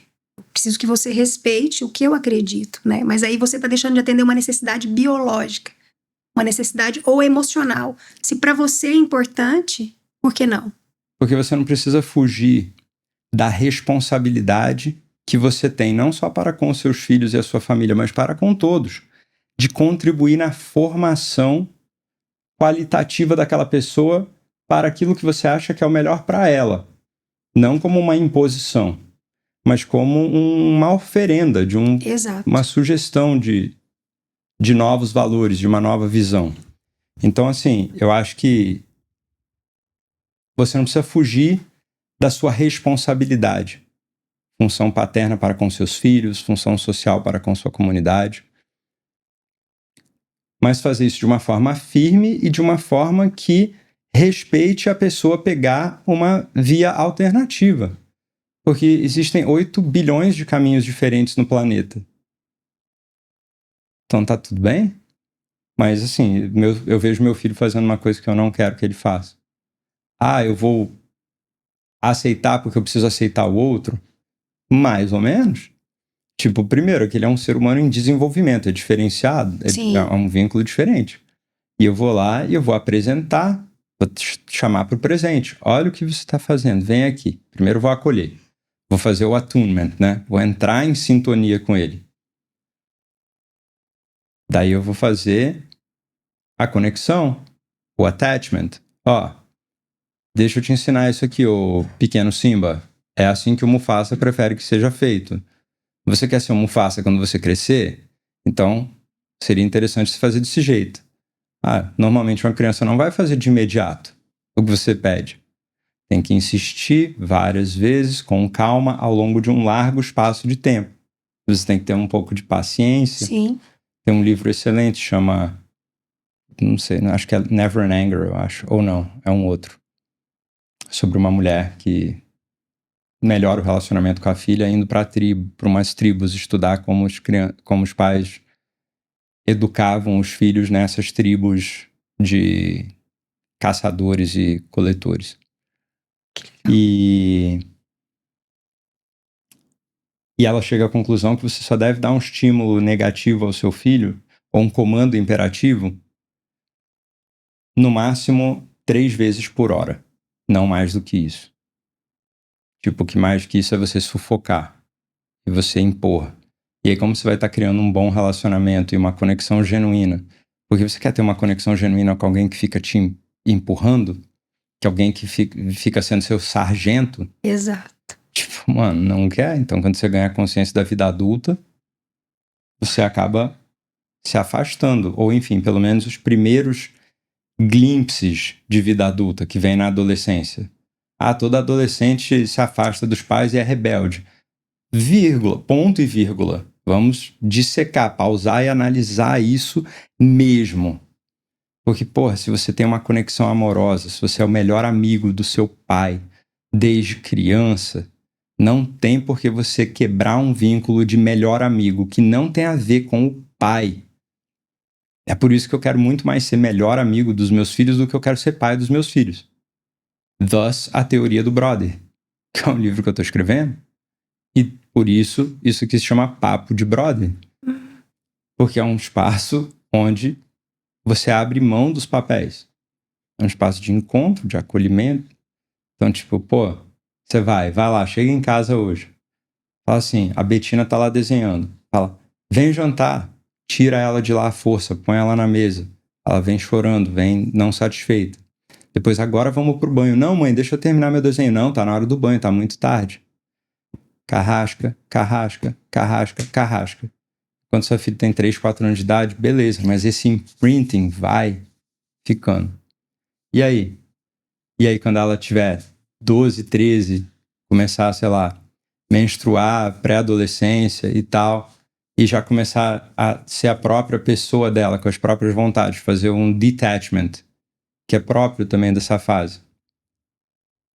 Você vai ter sido a melhor amiga dela ao ponto da broderagem? Ou a rebeldia, tipo, a pintura no cabelo, a opção por por experimentar drogas, ou piercings, o excesso de maquiagem numa idade precoce, vai ter vindo do nada? Então, assim, será que se você não vai vendo assim, e é o que você falou, casca de cebola, casca de cebola, casca de cebola, você não chega lá no núcleo, e aí talvez esse dedo tenha que ser apontado para você, na questão da autorresponsabilidade, como você vai fazer a gestão. Exato. E a gente passa tanto tempo dentro do trauma, né? A terapia, ela não pode ser uma terapia demorada para que você fique a vida toda também para poder conseguir chegar nesse lugar. Tem que ser uma terapia potente, e o amor é potência, né? O acolhimento é potência, então precisa ter uma abordagem amorosa para te ajudar nesse processo de uma forma mais rápida. Eu sinto meu processo 10 anos para chegar nesse lugar, foi ótimo. Tem pessoas que levam, você disse, 60 anos e a pessoa está no estado de criança. Ela não acessou, ela não chegou lá. Ela não reexperimentou as emoções básicas para poder ressignificar aquilo. Então, é por isso que eu gosto também dessa abordagem, porque é uma velocidade diferente. Eu não acredito em terapia que eu fico 30 anos ali. Quando que a pessoa tem alta da terapia? Quando ela me conta como ela está se relacionando. Quando ela me conta a saúde do relacionamento dela com a mãe, com os amigos, com a sociedade, aí ela tá pronta para tomar alta, porque o relacionamento, como ela se relaciona, vai contar muito de como ela se relacionou com ela mesma. É porque o relacionamento externo vai contar com a saúde psíquica interna dela. A gente precisa saber se relacionar. Se ela tá sabendo se relacionar, fazendo novos amigos, tá se relacionando bem, é a base para ela ganhar alta e adquirir novos. Porque a gente sempre tem coisas para trabalhar. Não é que a gente vai estar curado, né? Mas a gente vai estar com aspectos saudáveis para conseguir socializar. Viver em sociedade. Nós vivemos em sociedade. Eu acho que eu só teria graduado da terapia recentemente, então. Depois que a Andrea me deu esse toque a respeito de se relacionar sem buscar aceitação. Eu acho que é um pouco disso. Se relacionar apesar dos outros serem diferentes de você, é se relacionar sem buscar aceitação. Ou seja, você já se aceitou. Isso. E aí você tá pronto pra rir em relação a ouvir besteira dos outros e questionar os outros. Aí você se tornou um adulto, efetivamente. Nesse lugar você se tornou um adulto. Então. Porque aí você se tornou o pai de si mesmo. Enquanto isso era um menino buscando suprir que os outros suprissem as suas necessidades. Porque o outro tinha que aceitar. Tinha que te aceitar ou aceitar a sua verdade, né? E o outro não tem que aceitar. A gente pode construir isso juntos, que é o que você tá fazendo aqui. Usando essa motivação dessa criança, incluindo essa criança nesse adulto que tá aqui agora. Vamos aqui se encontrar? É um projeto. Eu vejo o seu projeto assim. Sim, um sendo cura para si mesmo e cura para o outro. O que soma para o Max adulto de hoje, né? Você ganha força enquanto adulto.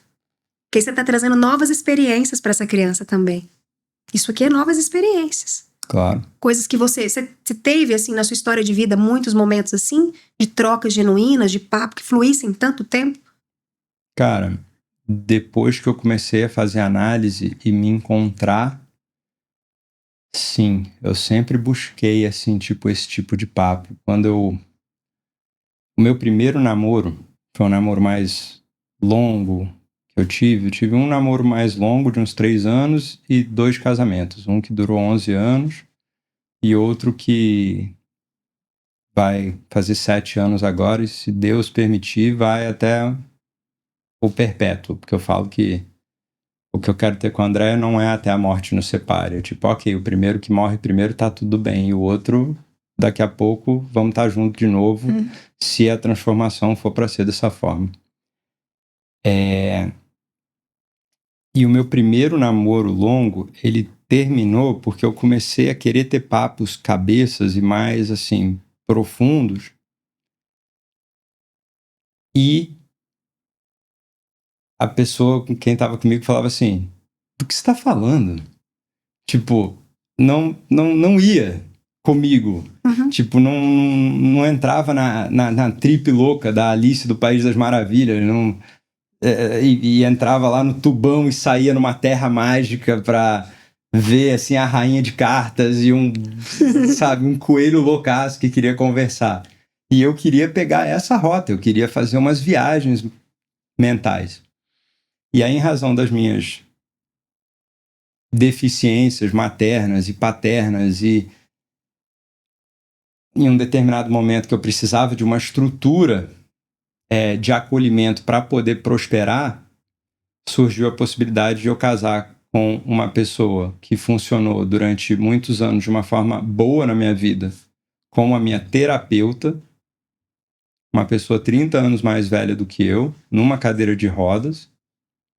Nada a ver, nada a ver aquilo ali ter se transformado num vínculo amoroso como se transformou e erótico.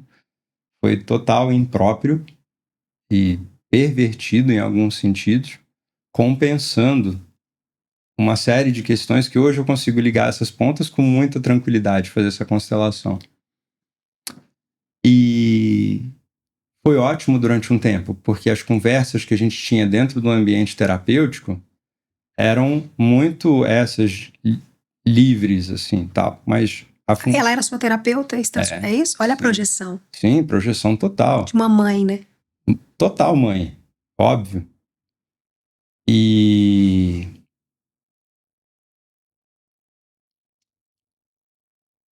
aí, quando eu caí mais uma ficha em mim de que aquilo ali era errado, sei lá, 10 anos depois, aí eu me desvinculei daquilo ali a todo custo e de uma forma agressiva e abrupta. Me criou ojeriza daquela situação. E também decorreu da falha da comunicação. Eu queria ter conversas continuamente que explorassem novas áreas e profundas, e a pessoa já não queria mais. Minha companheira já não queria mais. Ela já estava, para ela, só estava no automático, estava bom. Eu falava, a gente costumava conversar tanto, era a base do nosso relacionamento. A conexão, a conversa. Aonde que foi? Então eu sempre tive esse anseio de querer ter boas e profundas conversas que conectavam e transformavam. E hoje, no meu relacionamento com a Andrea, a gente tenta ao máximo tê-las e se esforça. E claro que nesses primeiros anos tem se transformado em algo que a gente tenta cada vez mais reavivar e resgatar. Porque 2 filhos pequenos e vidas profissionais e ordinárias são um peso no que se refere a encontrar tempo para conversar. Tanto é que eu falo para ela, o que eu mais quero é ter um bloco com você por dia, diário, onde você senta aqui, porque a comunicação é diferente. Porque, eu recebo um convidado aqui e é legal, a gente conversa 2, 3, 4 horas, de vez em quando mais, porque é papo, né? E eu gosto de falar, não é entrevista. Mas daí você vai viver tua vida ordinária. Os seus traços difíceis de lidar, o ordinário do dia a dia, as coisas que pegariam nos meus pontos fracos, tal, eu não tô vendo, e você também não tá vendo. Então, isso aqui cria um ambiente para conversas ótimas. Sim. Mas num relacionamento é diferente, porque você conhece aquela pessoa te conhece, não só o lado da luz, o lado da sombra também. Eu falei para ela, cara, a gente precisa ter 30 minutos, 1 hora e meia. Se a gente conseguisse encontrar esse espaço, seria fantástico. Porque aí a gente se força a ter esse tipo de conversa. E a gente tem várias na nossa privacidade. Mas, de vez em quando eu acordo 4 horas da manhã, olha a rotina. Às 8 da noite, eu já não sou ninguém. Não tenta falar comigo, tô de mau humor. Tô chateado com o planeta, eu preciso dormir. Meu sistema quer shut off, shut down. E aí passa vários dias nesse ritmo. Sim. A comunicação vai pra onde? E aí você pensa, cara, cadê minha comunicação? Aí você consegue fazer um Vale Night. Deixa as crianças com a sogra. Puta que pariu, adoro os meus filhos, mas vão se foder, seus merdinhas. Eu preciso de um tempo, sabe? Amo vocês, mas fica com a sogra. Sai eu e a Andrea. Carai, 2 segundos de novo a gente tá conectado. Tô ali com a minha namorada, com a minha amiga, com uma pessoa que é gostoso trocar ideia. Da hora. Não. Reafirmei. Tem um relacionamento, mas eu tenho que trazer isso pro ordinário. Exato. Você precisa se esforçar. E comigo não é fácil se esforçar. Porque, eu sou chato com algumas coisas. Parei de tomar álcool 100%. Já não gostava. mas não tomo mais um gole. Ela falou, pô, que sacanagem, agora nem pra gente tomar um vinho, pra ficar alegrinho e tal, pra gente trocar uma ideia. Não, nem isso. Mas respeito, pode tomar, eu não tomo e tal. Dentre outras tantas coisas. A gente gostava de sair pra tomar café. Parei de tomar café. Não tomo mais Que café legal preto. isso, né? Você vai tirando e vai abrindo espaço para aparecer outras coisas em Outras você. coisas. Tipo, vamos tomar um doce, vamos comer um docinho? Não como mais doce. Nem açúcar. Num nível identitário. Caralho, que cara chato. É, mas, pô, tô sentindo que a minha pele deu uma melhorada radical. Pra que eu vou ficar fazendo mal a mim mesmo conforme meu grau de consciência cresce? Pra que eu Exato. ficar num estado inflamatório? Porque o estado inflamatório não é só no tecido da gordura. É em tudo, meu. Tudo. Tipo, você é um ser integrado. Você não distingue cérebro de corpo. Tipo, Um é um braço e outra perna. É o mesmo corpo. é o mesmo corpo. É o mesmo emocional. Tudo. Tudo. Então, você vai estar num estado inflamatório. Como que isso vai afetar seu humor, sua capacidade de pensar, sua capacidade de interagir de boa com os outros, até sua capacidade de ouvir, de criar o eu adulto? De processar, com certeza. Porque, pô, você botou um monte de coisa de irritação dentro de você. Como que é a vida hoje? Coca-Cola, cigarro, pão de Eu vou queijo. alimentando o meu lado instintivo. Cara, você vai tacando um monte de coisa dentro de você que vai dando um monte de alteração fisiológica mesmo, e acha que essa porra não vai afetar todo o seu sistema emocional, toda a sua forma de interagir com o mundo. Não tem como, vai colocando, vai passando tempo pra caralho no celular. Falei, hoje eu vou fazer um meme, vou fazer um vídeo curto. Um deles com o meu telefone que eu tenho aqui, tá lá de discar, que pesa 10 quilos, e o outro com um telefoninho analógico, sabe? Daquele tempo que a gente era adolescente. Fala, cara, esses são os 2 telefones ideais. Porque o iPhone é um veneno. Você já parou pra pirar no iPhone mesmo? Tipo, para.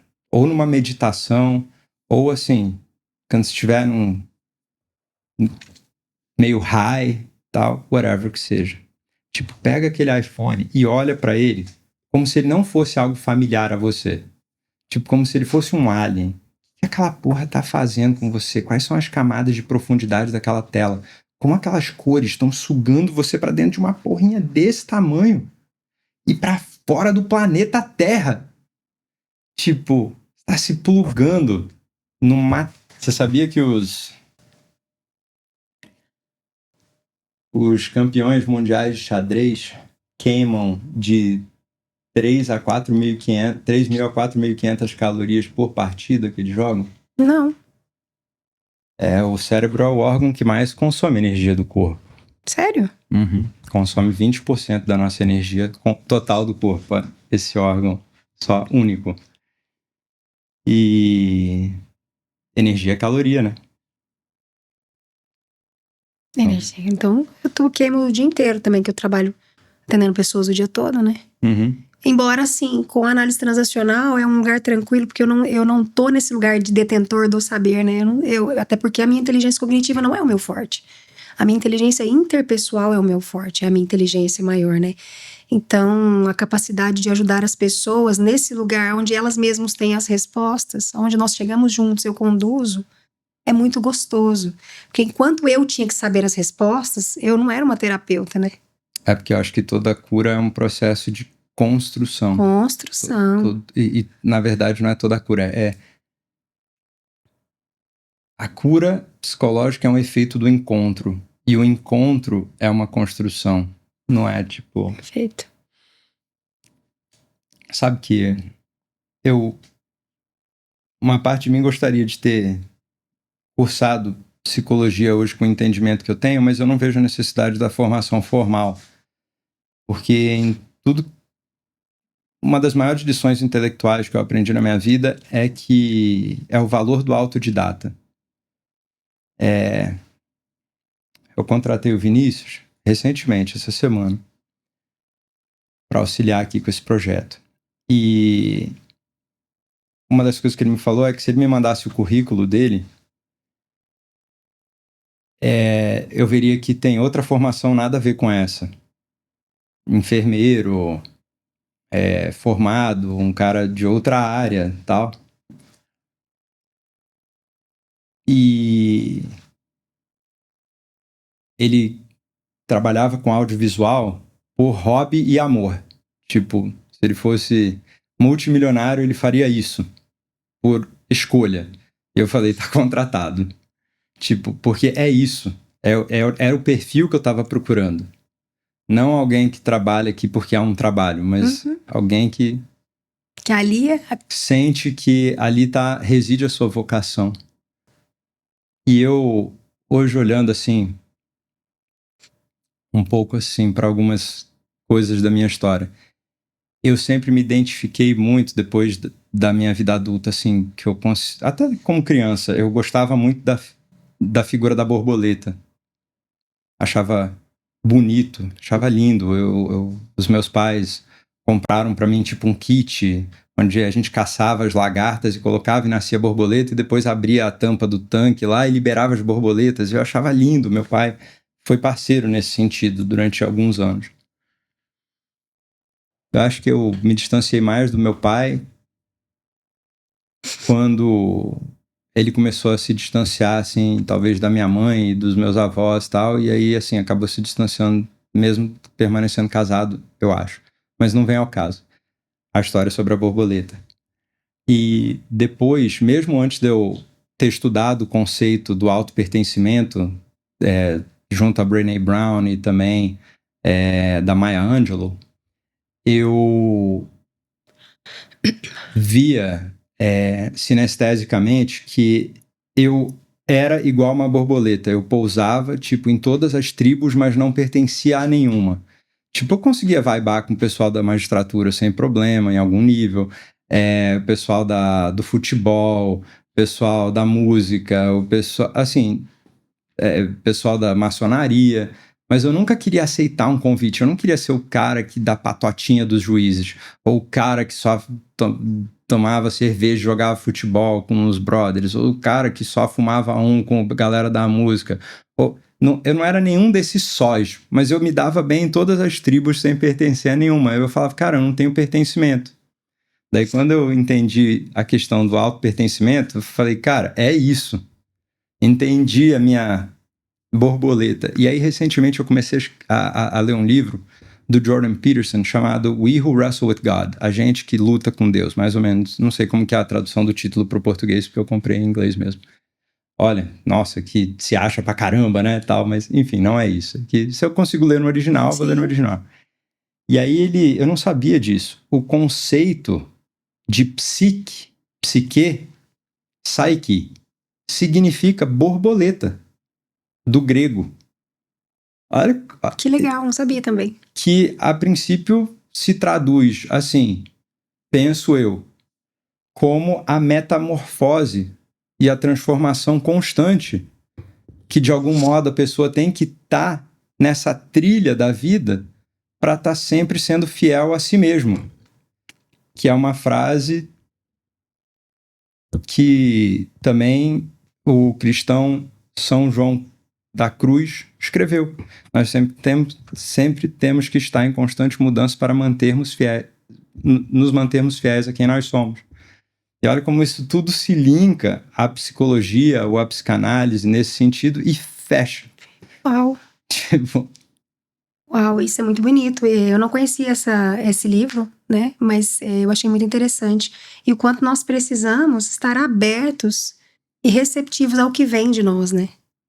Porque se eu não tô aberta para mim mesma, para me conhecer, eu tenho uma pré-concepção de mim o tempo todo, de quem eu sou, eu tenho uma identidade subdesenvolvida, eu não tenho uma identidade. Uau! Minha amiga. Agora você fecha, porque você tá melhor do que eu na psicologia aí, mas vamos lá. Cara, nada a ver isso. Não, você tem todo o conhecimento especializado. Da profundidade da terminologia.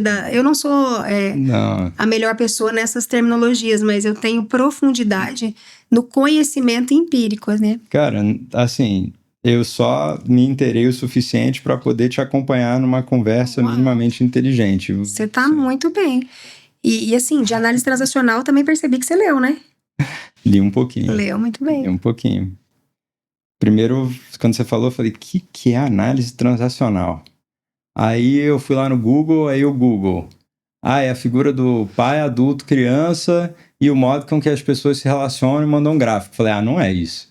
Não pode ser algo tão simplista. Não é isso, não é isso. Vamos ver aonde que está a maior profundidade nisso daí. Óbvio que tem uma profundidade. E aí fui ver quem era o Eric Berman e qual era a pegada e a lente que ele traz, que tem muito a ver com a questão da identidade, a questão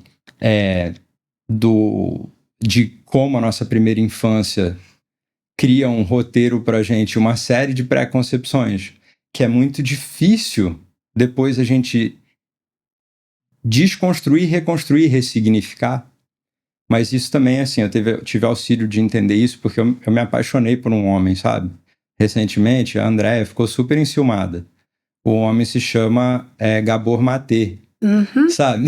E aí, como eu tenho um traço meio de hiperfoco, eu fui e comprei todos os livros dele e li todos os livros dele e anotei em cima de todos os livros dele e falei, pô, esse cara é muito fera. E a linha dele é muito essa.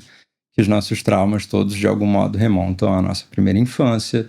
E aí a gente precisa ter a capacidade de ressignificar e tudo mais.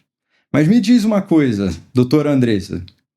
Se você pudesse entregar uma única verdade sobre a psique humana para cada paciente levar consigo, qual seria? Todos temos potência. Todos temos potência para fazer o que nós decidimos fazer da nossa história e da nossa vida. Parece simples, mas é o que nós esquecemos muitas vezes. Ou ficamos presos nos nossos próprios traumas, ou idealizamos quem não somos. Vamos para um lugar que eu não realmente sou. Então, se eu tenho potência, eu lido com a realidade. Lidar com a realidade é um desafio para poucos. Eu tenho as minhas limitações, mas eu também tenho a minha potência. Eu preciso pegar o que eu tenho de melhor, da minha história, da minha forma de inteligência e transformar isso em algo bom na minha história. Que foi o que eu fiz. Eu não sou a pessoa mais... Eu não era a melhor inteligente da sala, Max. Não era. Mas eu fiz algo bom disso. Hoje eu tô talvez em lugares que muitos inteligentes não estiveram. Por quê? Porque talvez utilizaram a sua potência no aspecto cognitivo e não na vida como um todo. E você, o que você diria? Cara, eu embarquei na tua e eu só traduzi isso em outras palavras que eu inclusive ouvi do Tony Robbins, que é você é o suficiente. Isso. Que é algo que, na verdade, não é uma ideia original minha. Eu tô embarcando só quando você falou e eu achei perfeito. Você é uma potência. Então, você é o suficiente e você tem a possibilidade de fazer algo bom e transformativo com isso. E encarar a realidade com as ferramentas que você tem. Porque... E, pô, não tem nada mais bonito do que viver a realidade. Por mais que a realidade seja feia. Tipo, porque ela é a realidade, não tem outra coisa. Se você tá frustrado, você tá frustrado porque você tá brigando contra a realidade. Exato, é mais fácil eu acreditar que eu não fui amada do que eu lidar com a realidade que eu fui amada desta forma, entende? Nossa, dói. Não, eu fui amada, mas dessa forma eu entro em contato com a forma que me faltou. Essa é a realidade. Mas não, eu prefiro fantasiar. Não fui amada. Será mesmo? E eu acho que para pessoas como nós que temos...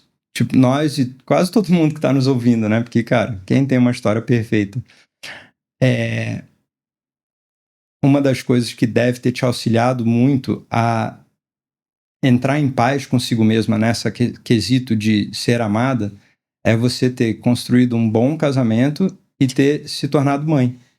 Eu precisei viver isso, por isso que a gente precisa ter experiências. Se não tiver experiências de amor, então não fui amada do jeito que eu precisava lá atrás, mas eu precisei de amigos, precisei de marido, eu precisei conseguir ser amada. E para conseguir ser amada, eu precisei deixar essa criança se abrir. Para se abrir de novo, é o trabalho. É onde que o analista transacional vai com o martelinho lá e fala, vem cá, vamos ali amorosamente moldar para você receber, porque receber eu não sabia receber.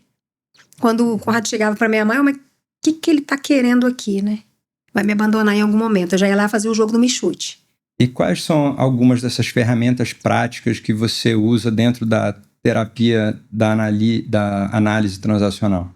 Primeira coisa que a gente faz é questionamento, né? Você vai questionando a pessoa até ela mesmo tomar as suas próprias decisões com dados de realidade. Bom, a sua mãe falou isso, o que você pensa sobre isso? Você vai questionando e a pessoa vai descontaminando a percepção da criança. Não sou amada, não sou... Porque ela traz essa verdade. Eu não sou amada, minha mãe não me ama, minha mãe isso e aquilo. Falar, como é que foi quando você saiu da maternidade? Vou trazendo para ela dados de realidade. Você tinha um bercinho? Ah, acho que tinha, né? Você imagina que sua mãe arrumou sua mala de maternidade? Como é que você acha? Quem te esperou? Quem te buscou na maternidade?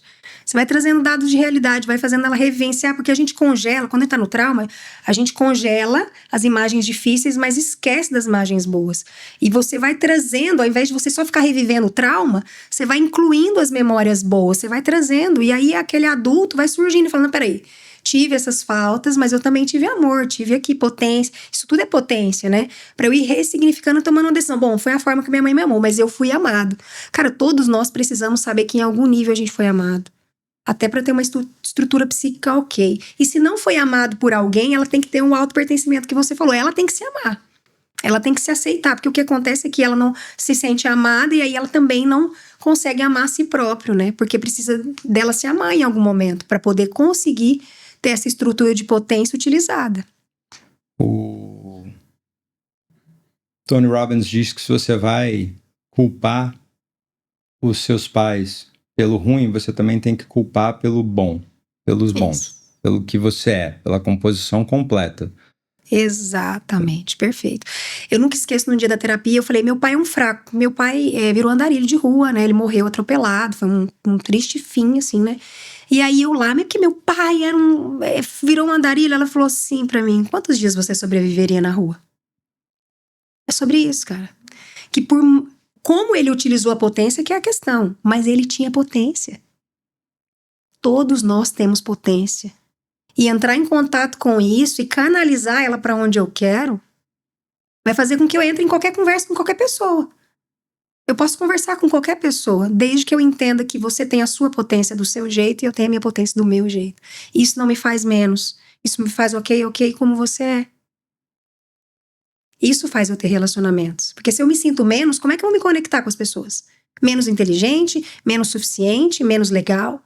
Não, eu sou do meu jeito, eu tenho a minha potência, como você tem a sua. E é nesse encontro que a gente acrescenta para o outro. Doutora Andresa Souza Pessato. Sobrevivi. Muito obrigado por esse bate-papo extremamente prazeroso e enriquecedor. Um prazer estar com você aqui, aprendi um monte. Eu acho que, cara, você é bem-vinda para voltar aqui o dia e a hora que você quiser para falar de novos temas, a hora que você quiser, de coisas que te instigam. Você gostaria de deixar uma mensagem final para quem está nos ouvindo? Se abra a novas experiências, busque novos contextos. Porque é a partir disso que você pode trazer novas perspectivas para a tua vida. Então, tem um curso novo, vai, faz. Tem uma amizade nova, vai, faz. Se abra para as possibilidades. Porque caminhando nessas possibilidades, você pode se reencontrar consigo mesmo. Foi assim que eu me reencontrei, abrindo possibilidade para uma abordagem terapêutica, que foi do curso de análise transacional. Foi ali que eu senti a minha verdadeira potência. Então, a partir de pessoas, se conecte com pessoas, se abra. Do seu jeito, não tenha medo de não ser a mais inteligente, ou de não ter certo tipo de inteligência ou atributo. Vai, só vai. Porque ali a precessão vai acontecer. Você precisa estar em movimento para a precessão acontecer na sua vida. Precessão. O que significa? É como se fosse um raio, né? Eu tô aqui com você e daqui ele pode achar eu interessante e me contratar. Então eu preciso estar em movimento para que ou eu conheça o grande amor da minha vida ou que a cura aconteça. Aqui eu posso falar alguma coisa que cure perfeitamente para você, mas eu preciso estar em movimento. Eu preciso estar caminhando. O que acontece muitas vezes é que o trauma faz com que a gente se feche. Então vai se abrindo devagarzinho, mas vai. Vai pro curso, vai pra palestra. Eu me coloquei a vir aqui, né? Sem saber como poderia ser. Vai. É quando a gente se... Desculpa. Pode falar, não, a precessão é um conceito do Lar Ribeiro até, né? Eu não sei teoricamente explicar, mas é sobre isso, estar em movimento para que esse raio ali aconteça e algo bom aconteça na sua vida. Então, se alguma amiga te chamou para uma palestra de psicologia, vai.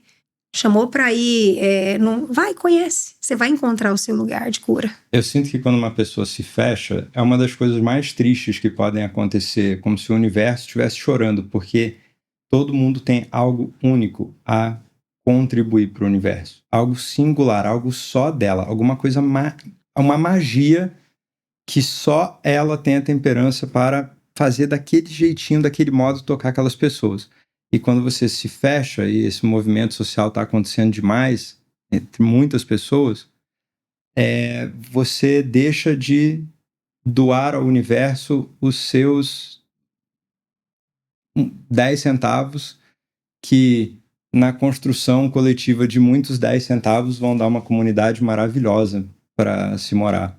Na sua geração, na dos seus filhos, na dos seus filhos dos filhos, dos filhos dos filhos dos filhos. Então, assim, é o chamado abraônico, né? Viva a sua vida de aventura, porque o espírito de aventura trará prosperidade, multiplicará, e aí todos os seus você terá mais descendentes do que as estrelas do céu. Uau! Eu acho que o que marca isso é o espírito de aventura para poder ter a coragem de contribuir os seus 10 centavos para o melhoramento do universo. E aí, se você faz isso, você passa isso para os seus filhos e eles vão com o espírito de aventura adiante. O espírito de aventura, ele é um sobrevivente resiliente. Ele é como se fosse assim, um valor pilar da nossa sociedade. Então, eu acho que é por isso também que as pessoas precisam, só para reforçar a tua mensagem final. Mas foi lindo isso que você falou. Continuarem em movimento. Cara, você é um tradutor com profundidade maravilhosa. Você é um escritor nato, né, Max? Eu só tô, talvez, contribuindo os meus 10 centavos àquilo que você está trazendo. Se você não trouxesse... É uma construção, não, sim. Eu tô falando isso porque, assim, eu não te conhecia, né? Pude te conhecer um pouquinho hoje, assim, mais em profundidade. A gente estava conversando um pouco dos aspectos, assim, pude conhecer um pouquinho mais de você. Do teu lado amoroso, do teu lado, né, construtivo. E percepção de inteligência também. Gostei muito de estar aqui. Pô, novas admirações. Me senti muito à vontade. Obrigada. Eu que agradeço. Gostei mesmo. Caramba. Não imaginava, assim.